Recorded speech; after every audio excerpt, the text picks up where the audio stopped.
अस्सलामुअलैकुम नाज़रीन इकराम, रोशनी light channel की तरफ से आप सबको खुशामदीद। नाज़रीन इकराम, महमद बोज़दैक की आदत है कि जब भी कोई ऐसा मौका आता है कि जिसकी वजह से करुल चश्मान ड्रामे को ब्रेक लेनी पड़ती है और किसी अहम इवेंट की वजह से इसकी कोई किस्त रिलीज नहीं होती, तो जैसे कि अब ईद आने वाली है तो महमद बोज़दैक इस दौरान बड़े अहम फैसले करुल चश्मान के हवाले से कर रहे हैं। और वो फैसले ऐसे हैं कि उन्होंने मद्दाओं को चौंकने पर मजबूर कर दिया है, क्योंकि महमद बोज़दैक इन्हें तीन तारीखी किरदार इस सीरीज में ईद की छुट्टियों के बाद ईदी के तौर पर उन्हें देने वाले हैं। तो आज की वीडियो में मैं इस बारे में तफसील से बताऊंगी, और ये भी कि नए हायर किए जाने वाले अदाकार कौन कौन से रोल प्ले करेंगे, और ये कि आने वाली किस्तों में टाइम जंप आएगा या नहीं, और आएगा तो कितने लंबे अरसे का होगा। और सबसे बढ़कर अहम बात ये कि उस्मान गाजी की गोद में ये बच्चा कौन है। इसके अलावा नाज़रीन इकराम, एक दिल की बात भी आप लोगों से करना चाहूंगी, और मुझे मालूम है कि मेरी ये बात वही सुनेंगे और समझेंगे जो मेरे चैनल के रेगुलर व्यूअर्स हैं और मेरी सोच से वाकिफ हैं। तो आइए चलते हैं आज की वीडियो की तरफ। नाज़रीन इकराम, एपिसोड 186 की रेटिंग भी आ चुकी है, जो कि 5 रही। वजह हम सबको मालूम है कि रमजानुल मुबारक की 27वीं शब थी, तो इबादत में इन हमाक की वजह से तुर्कों ने इस किस्त में ज्यादा इंटरेस्ट नहीं लिया। लेकिन ये बात भी हैरत अंगेज है कि इसी शब कदर में रिलीज होने वाली सीरीज साहिब से दिलार की रेटिंग 7.5 रही। लेकिन यूट्यूब पर करुल चश्मान की इस किस्त ने सिर्फ 2 दिन में 5.4 मिलियन व्यूज ले लिए।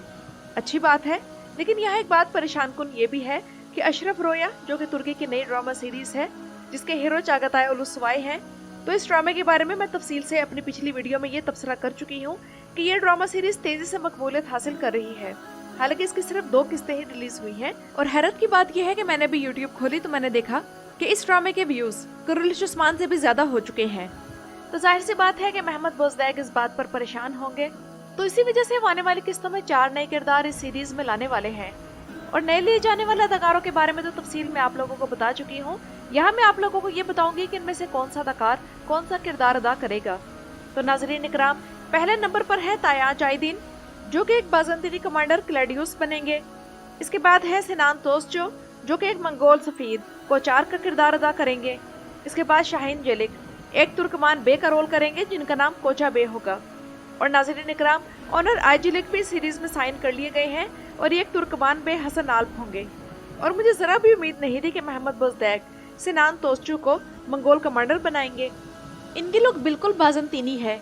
महमद बोज़दैक इन्हें मंगोल बनाकर क्यों जाया कर रहे हैं? भला कभी किसी ने कौन सा मंगोल सबज आंखों वाला देखा है? लेकिन बहरहाल करुल चश्मान को जबरदस्त अदाकार मिल गए हैं। ऐसा लगता है कि महमद बोज़दैक ने अरसलान सीरीज से पूरा पैकेज हायर कर लिया है। और अगर ये हसन आल्प वही तारीखी हसन आल्प है जो कि उस्मान बे का तारीखी जंगजू था, और ये कोजा बे आकचा कोजा का ही एक नया नाम है, तो बेशक नाज़रीन इकराम, ये सीरीज सीजन 7 तक ले जाई जाए, हमें कोई एतराज नहीं। क्योंकि हम क्यों नहीं चाहेंगे कि बुरसा का तारीखी तकफुर लाया जाए और फिर हम उसके और उस्मान बे की चपकलिश देखें। अभी आप क्लैडियस को ही देख लें, तारीखी किरदार है और लगता है कि ये उस्मान बे का दुश्मन होगा, और इसके बाद ओरहान बे से भी इसकी दुश्मनी चलेगी, और फिर 7वें सीजन के दरमियान जाकर ये किरदार खत्म होगा। तो इतने लंबे अरसे के लिए एक किरदार को रखना हो तो आया निकोला की तरह मजबूत सिनेरियो होना चाहिए, और लगता है कि होगा भी, क्योंकि दूसरे ड्रामों की बढ़ती मकबूलियत महमद बोज़दैक के लिए खतरे की घंटी बार बार बजा रही है।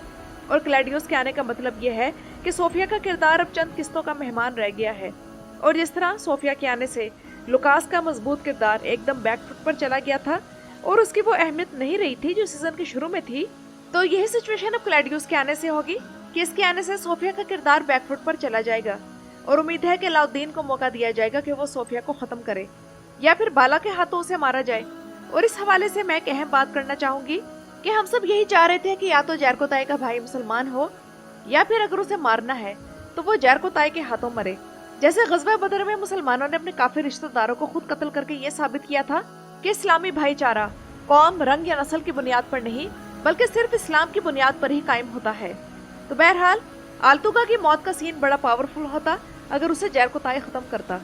बेशक वो बाद में उदास भी होता, लेकिन हमें ये दिखाया जाता है कि उसने अल्लाह की खातिर इस्लाम के दुश्मन को कत्ल किया, तो ये बड़ा ड्रामेटिक प्लॉट होता।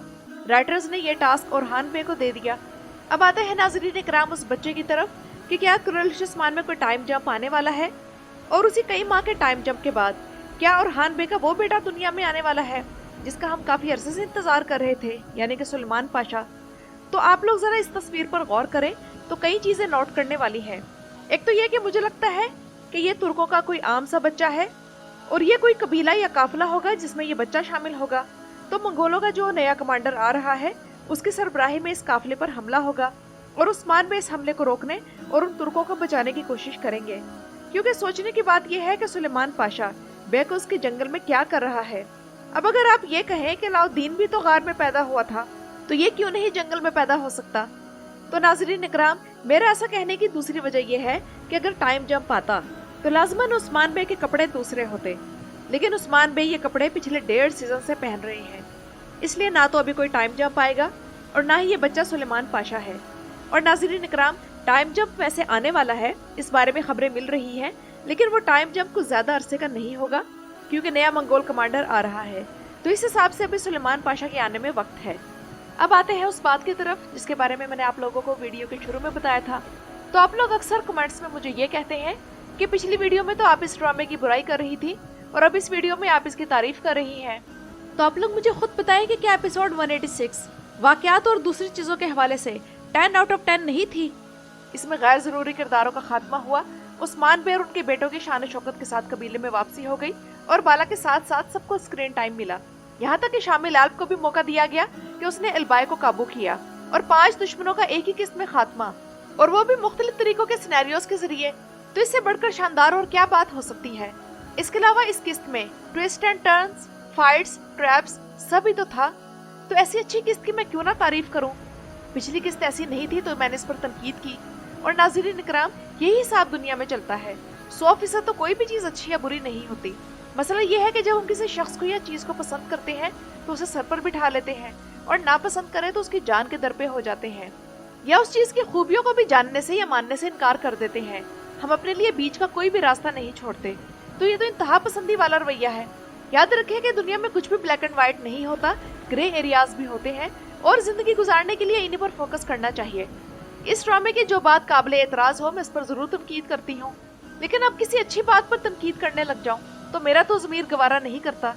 मुझे इस ड्रामे की कई बातों पर एतराज है। मिसाल के तौर पर ये कि इस ड्रामे में उस्मान बे को गाजी उस्मान या कारा उस्मान खान क्यों नहीं कहा जा रहा। तारीखी तौर पर उस्मान बे को तुर्कों और सल्जूकी सल्तनत की तरफ से कई खिताब दिए गए थे, मसलन मुहय्युद्दीन, कारा उस्मान खान वगैरह, लेकिन राइटर्स अभी तक उस्मान बे को सिर्फ उस्मान बे ही कहलवा रहे हैं। और बेशक इस सीरीज में और भी ढेर सारी गलतियां हैं, लेकिन इस सीरीज की अच्छी बातों को भी नजरअंदाज नहीं करना चाहिए। नाज़रीन इकराम, जैसा कि आप लोग जानते हैं कि ईद आने वाली है, तो ईद से पहले ही मेरी आखिरी वीडियो होगी और इसके बाद मैं चंद दिनों की ब्रेक के बाद दोबारा से चैनल पर हाजिर होंगे। तो नाज़रीन इकराम, ये तो थी मेरी आज की वीडियो। अपनी राय का इजहार कमेंट्स में जरूर कीजिएगा। मेरे चैनल पर आने का शुक्रिया। हर चीज के लिहाज से 10 आउट ऑफ 10 थी या नहीं कि उसने एल्बाई को काबू में किया,